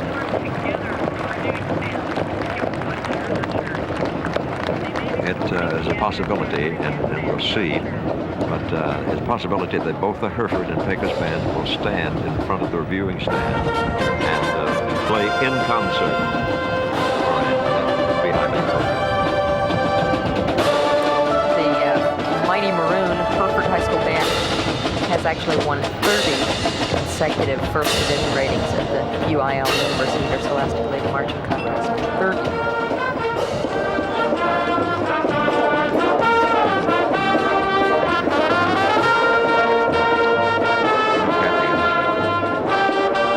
It's good. It is warming to see so much activity on the Congress Avenue, because like the downtown areas of so many cities in the United States where shopping centers have sprung up, it's not what it used to be. No, I hope some of Ann's enthusiasm here in the Capitol will spill over down Congress Avenue and awaken the whole downtown area. It's a pretty street, as you were saying earlier. Pretty downtown area we've got. We ought to really make the most of it.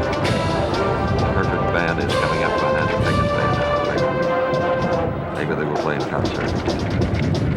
Serenades the new governor. She called him right away, didn't she? Yes, she did. That she was going to be having this big party. It must have been quite a thrill for those kids.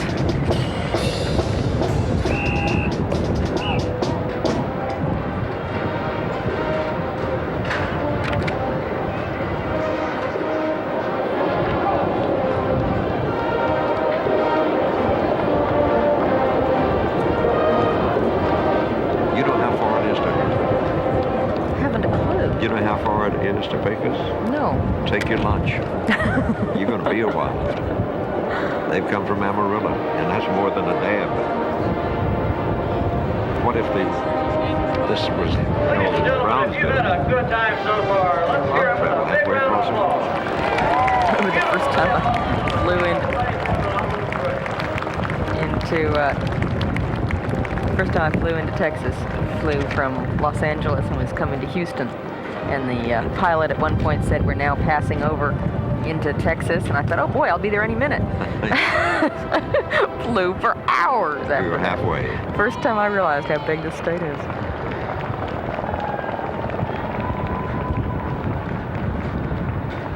Yeah, you drive from Austin to Los Angeles. When you get to El Paso, you're exactly one halfway. Is that right? Yeah.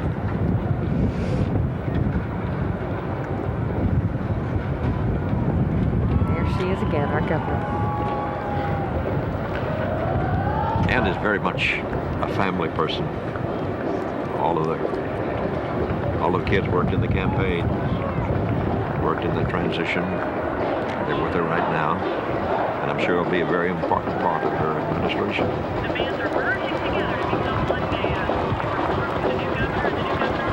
We're seeing history now, the Pecos and the Hereford Band uniting as one band. How right. How wonderful that these little faux pas can turn into such positives, huh? Oh, man. It does kind of give you goosebumps. It does. I've got goosebumps from the cold, which have goosebumps from the emotion.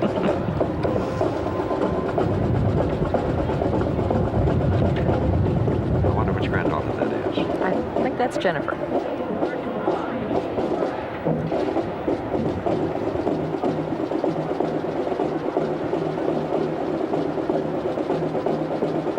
Are your two sons watching this, Kathy?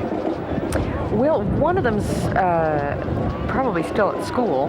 The other one's by now probably asleep. But I think next year we'll bring the little guy, and I mean next 4 years, next time around, we'll bring the little guy, and he'll be just the right age. Well, he's coming up on 1.5, so Ann Richards' next re-inaugural parade, he'll be just about the right age to stand on the street corner there. Just a lot of high hopes and expectations. Here we have Hereford and Pecos bands forming together as one. The very essence of good sportsmanship. And that's going to be something, as we've said before today, watching the participation of the students and the young people all over the state in this day.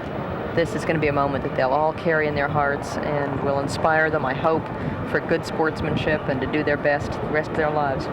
And that also symbolizes good ethics, and ethics is going to be such an important factor in this next administration. Barbara Jordan is going to guide them, and you couldn't ask for a better guide.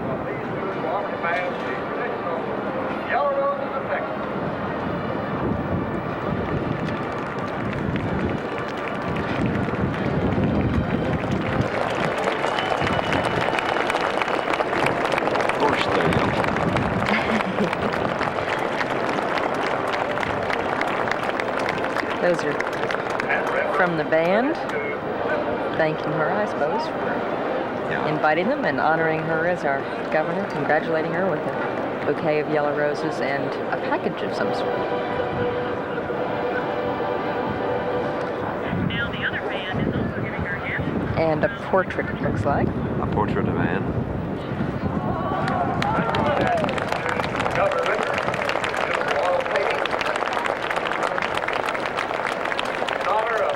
This is not from a lobbyist. Please note.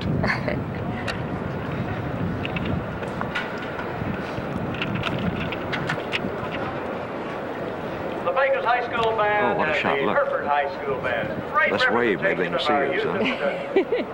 We're right at the foot of the Capitol.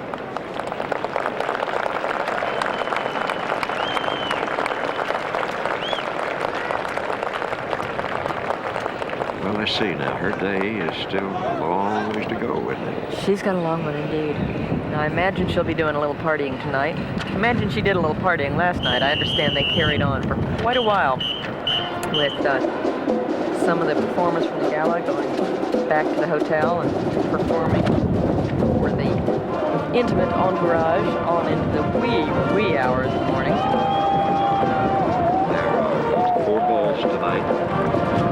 she's going to make an appearance at each and every one of them. And entertaining tonight, again,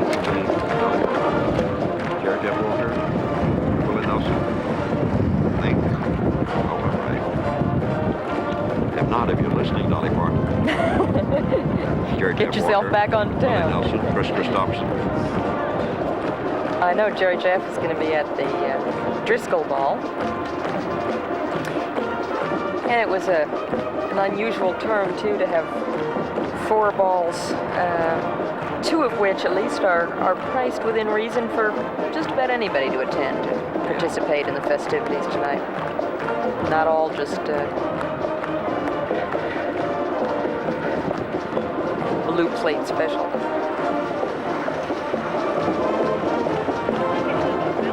You know, Kathy, I've attended many of these. I don't think I can ever recall such a joyousness, a sense of expectation as permeates this atmosphere here tonight.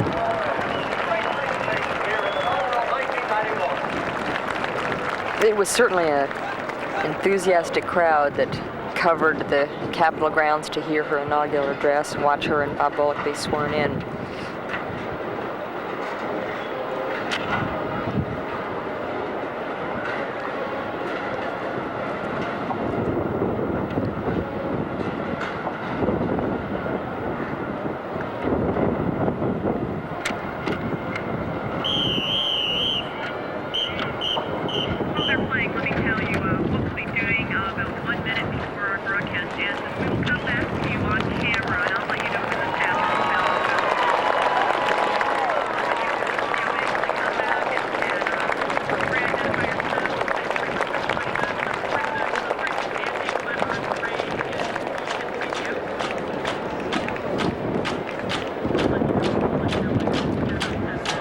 Ladies and gentlemen, we've just now reached the halfway mark in today's parade. Come on and on and on and on. A lot of people have been to Austin today. And what is it? Oh, that is the Texas Women's Political Caucus float, and I tell you, I glanced up for a second. Thought, wait a minute, what's she doing on that float? I thought she was dead. Well, I thought. It's a wonderful photograph of Ann Richards in front of the Capitol Dome. Wilhelmina Delco, Lineberger, and I'm glad that was identified because, oh my God, the Capitol is moving. This wind is stronger than I thought.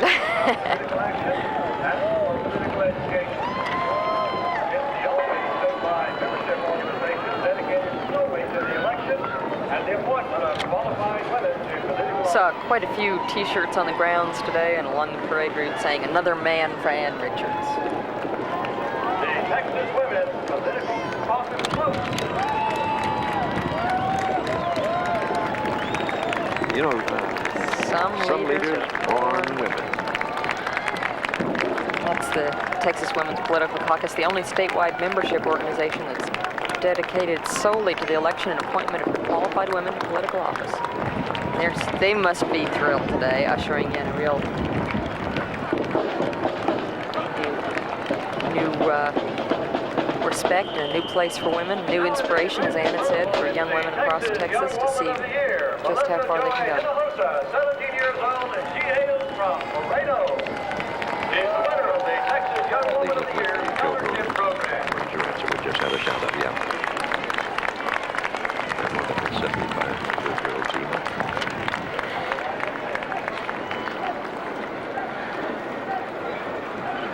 And now from Kilgore, the Kilgore College Ranger Band. They just celebrated their 50th anniversary. Rangerettes did.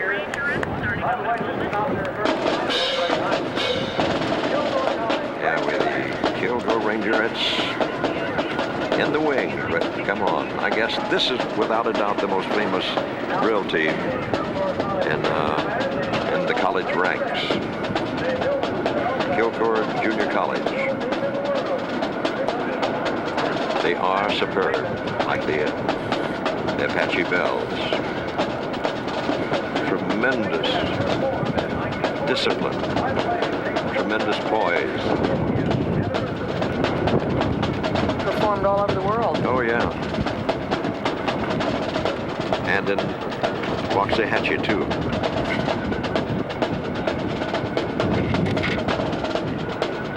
We'll be looking for those famous Kilgore Rangerette high picks.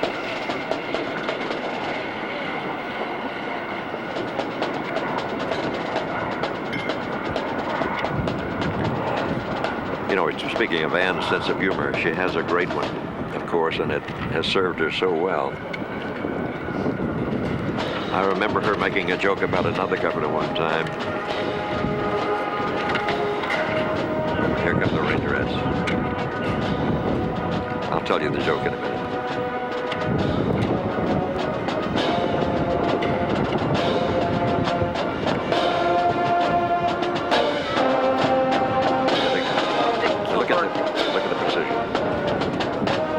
College Ranger Band has performed in the Cotton Bowl Parade for the past 43 years.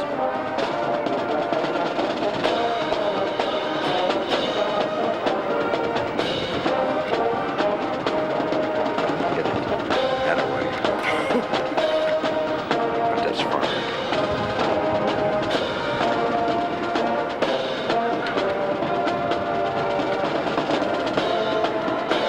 They serve chicken lunches, box lunches on the grounds here today.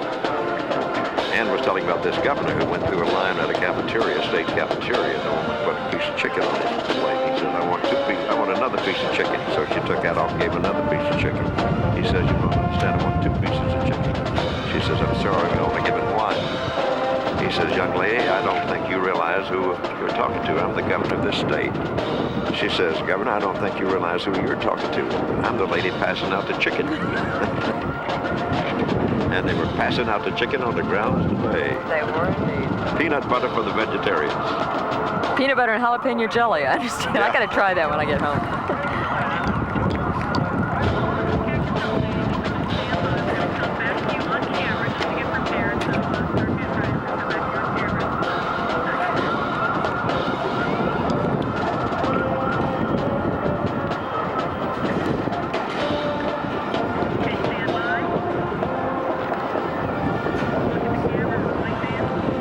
Well, that's the parade, Kathy. It's going on, but we're going to go off the air now. The parade will continue indeed, so those of you who are in the immediate vicinity, come on down and watch it live on Congress Avenue.